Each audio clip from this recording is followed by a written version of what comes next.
महाकाल दोस्तों, आप लोगों का स्वागत है हमारे यूट्यूब चैनल में। ये हमारी सीडीपी की क्लास है। आप लोगों को यहाँ से 3-4 क्वेश्चन यूपी टेट और सी टेट सुपर टेट सभी में देखने को मिलेंगे।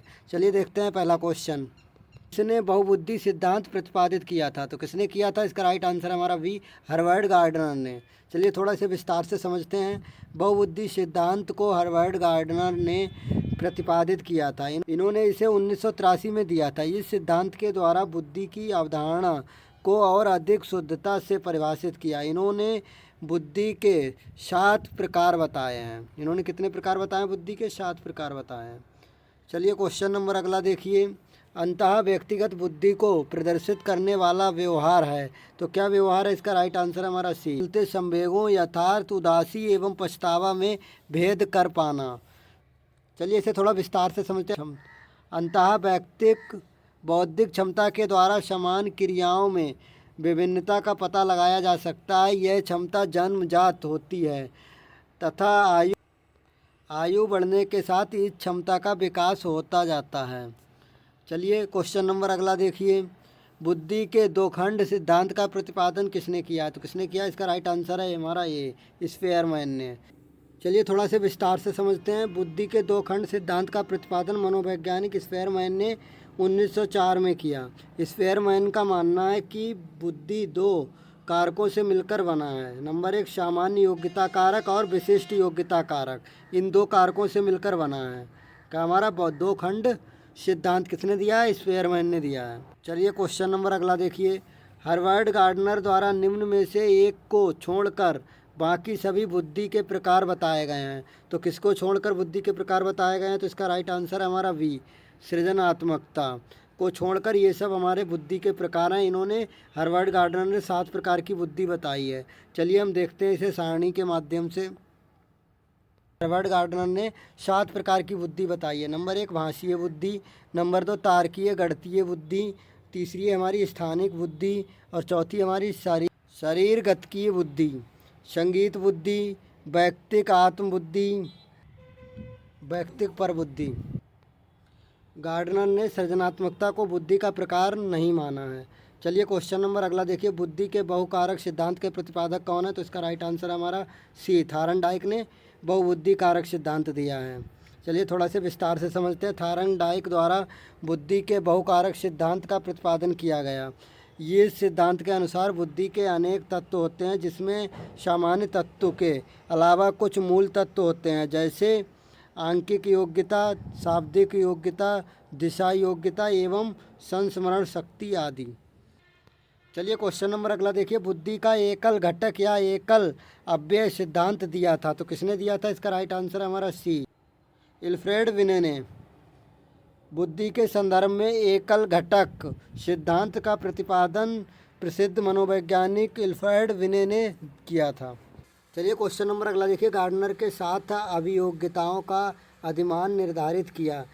इसमें से कौन सा नहीं है? तो इसमें से कौन सा नहीं है? इसका राइट आंसर है हमारा बी, भावनात्मक अभियोग्यता।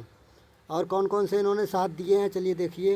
1 स्थानिक अभियोग्यता, नंबर 2 भाषीय अभियोग्यता, नंबर 3 अंतः व्यक्तिगत अभियोग्यता, नंबर 4 है हमारी शारीरिक अभियोग्यता, और हमारी 5 है समायोजन की अभियोग्यता, और हमारी 6ठी है तार्किक अभियोग्यता, और 7वीं हमारी खेल अभियोग्यता। चलिए क्वेश्चन नंबर अगला देखिए।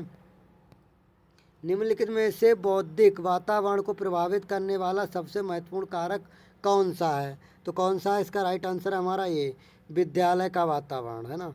चलिए थोड़ा से विस्तार से देखते हैं। बौद्धिक वातावरण को प्रभावित करने वाला सबसे महत्वपूर्ण कारक विद्यालय का वातावरण होता है, क्योंकि विद्यालय के वातावरण ही बालक के बौद्धिक स्तर को बढ़ाया तथा नियंत्रित किया जाता है।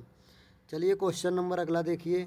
बुद्धि के लिए कौन सा कथन सही नहीं है? मतलब कौन सा कथन सत्य नहीं है? तो कौन सा कथन सत्य नहीं है? इसका राइट आंसर है हमारा सी, बुद्धि परिश्रम करने की योग्यता है। ऐसा नहीं है, ये गलत है। परिश्रम करने की योग्यता नहीं है।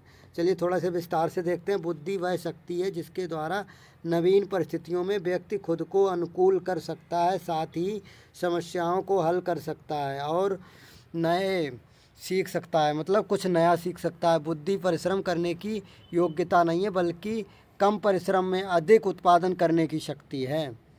चलिए क्वेश्चन नंबर अगला देखिए।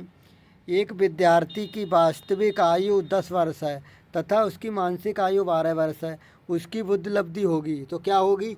इसे हमें क्या करना है? देखिए ये सूत्र है हमारा, मानसिक आयु बटे वास्तविक आयु और बुद्धि लब्धि और हमारा है क्या 100 गुणे।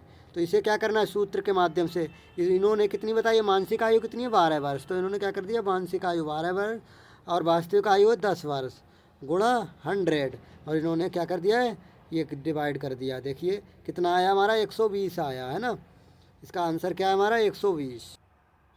चलिए क्वेश्चन नंबर अगला देखिए।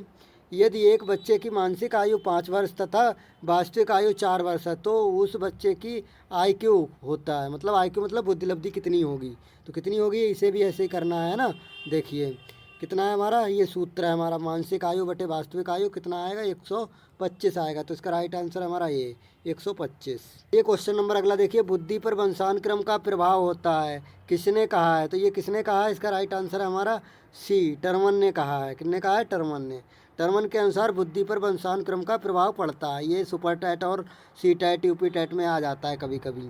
चलिए क्वेश्चन नंबर अगला देखिए। मनुष्य का व्यवहार मुख्यतः किससे प्रेरित होता है? तो किससे प्रेरित होता है? इसका राइट आंसर है हमारा डी, बुद्धि से प्रेरित होता है। चलिए थोड़ा से विस्तार से समझते हैं।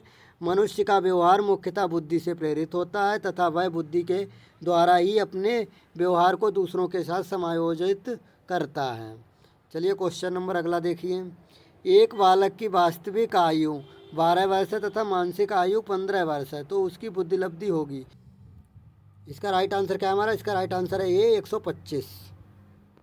चलिए क्वेश्चन नंबर लास्ट देखिए। एक बालक जिसकी बुद्धि लब्धि 105 है उसे वर्गीकृत किया जाएगा तो किसमें किया जाएगा? इसका राइट आंसर है हमारा सी, सामान्य बुद्धि। देखिए टर्मन ने पूरी बुद्धि लब्धि की सारणी दी हुई है। देखिए 71 से कम कौन होते हैं? जड़ बुद्धि। और 71 से 80 तक के होते हैं अल्प बुद्धि। 81 से 90 तक होते हैं हमारे मंद बुद्धि। 90 से 110 होते हैं हमारे सामान्य बुद्धि। और उस प्रश्न में क्या पूछा गया था? 105। तो ये 105 किस में आ रहा है? इसमें ही तो आ रहा है। देखिए सामान्य बुद्धि में आ रहा है। 111 से 120 है हमारी तीव्र बुद्धि और 121 से 130 है प्रखर बुद्धि और 130 से अधिक है हमारी प्रतिभाशाली बुद्धि, है ना।